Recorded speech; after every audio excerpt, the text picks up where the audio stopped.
Our business editor, Richard Southern, is practicing social distancing again today, working from home. And yesterday... Can I get you something out of the kitchen? Sure. What do you got? A girl can use a snack anytime. I got some munchies, I got some snacks. It's not all bad. I was saying to Cynthia yesterday, it's not all bad working from home. No, you got your fridge, you got your bed, you got pretty much everything you need. Not bad. Well, Richard, yesterday the city's chief medical officer asked all non-essential businesses to close down, but it appears not everyone is listening. No, this was quite something. So, I mean, you know, we all got to go out and get, you know, certain essentials, right? You know, I've been out to the grocery store. We all got to do that. But what about video games? Not so essential. I want to show you. There was a huge lineup outside EB Games on Yonge Street, just south of Dundas. Look at this, Melissa. That's not social distancing. That's incredible. My goodness. Yeah, they were waiting for two games, I think Doom and Animal Crossing or something. These two new video games were coming out today, and these guys weren't going to miss it. The premier weighed in on it. We also talked to one fellow waiting in line. Have a listen. No amount of pandemic would ever come between me and getting this game, because I've been waiting for it for so long. And, I mean, I'm out in public all day anyway, so, I mean, I'll take the risk. It's unacceptable. This is exactly what causes the spread. When people gather and they're in close proximity to each other, I just can't stress it enough. And if you're a parent and you know your child's going down there, don't let them go down. I'm frustrated, to be very frank, with the store owner that would allow this to happen. They have a responsibility.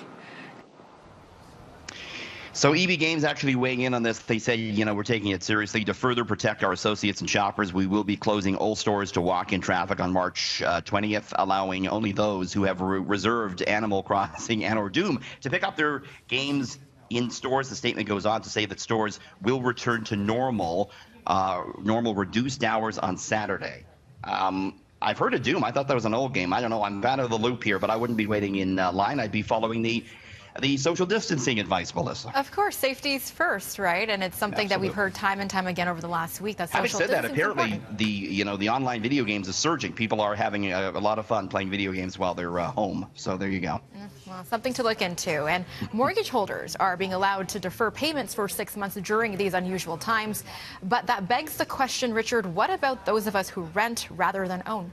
Yeah, and some City News viewers emailing me about this, saying, "Listen, mortgage holders, they can wait 6 months. I can't wait. Rent is due in 11 days, Melissa, and a lot of people have been laid off and they can't pay it." So, City News and 680, we asked Premier Ford today, what are renters going to do on the 1st of April? Have a listen. If you have a job and you pay the rent, pay the rent. That's the right thing to do. If you've been laid off and you can't pay the rent, no one's going to get evicted. I respect the landlords. They have a business, but we're in unusual times right now. My job as Premier is always to protect the people. So he's saying there's nothing to worry about. Others, though, aren't so sure. I mean, landlords, and some of them are eager to move tenants out now so they can charge a higher rent. So this is a story we're going to continue to watch. The government did say they'll have more info for renters on the economic update, which is due at Queen's Park this coming Wednesday, Melissa. Okay, and a wild week on the markets has finally come to a close. Yeah, it was the worst week we've seen since the 2008 financial crisis, and I'm sorry to say it ended on a down note. We had the TSX today falling just over 300 points. Bay Street was down 13.6% this week. When the closing bell rang this Friday night on Wall Street, the Dow was down 900 points today. Dow is down 15% on the week. 33% since this time last month. Some staggering numbers here. Investors, selling all sorts of positions as industry shuts down and they struggle to find out what the economic toll will be.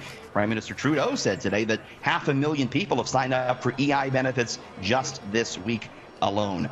So we'll continue to follow the markets and all the fallout as we move through the weekend and into next week, Melissa. Of course. And finally, Richard, what's happening with the gas prices this weekend? Yeah, we're just moving a penny up tonight. No big move for gas. We could see a bigger move, though, come Monday or Tuesday because the price of oil did tumble again today, down 10%. So no big change coming tonight. We'll keep you abreast of what might happen at the pumps next week. Sounds good. We'll see you soon. Thank you. Thanks.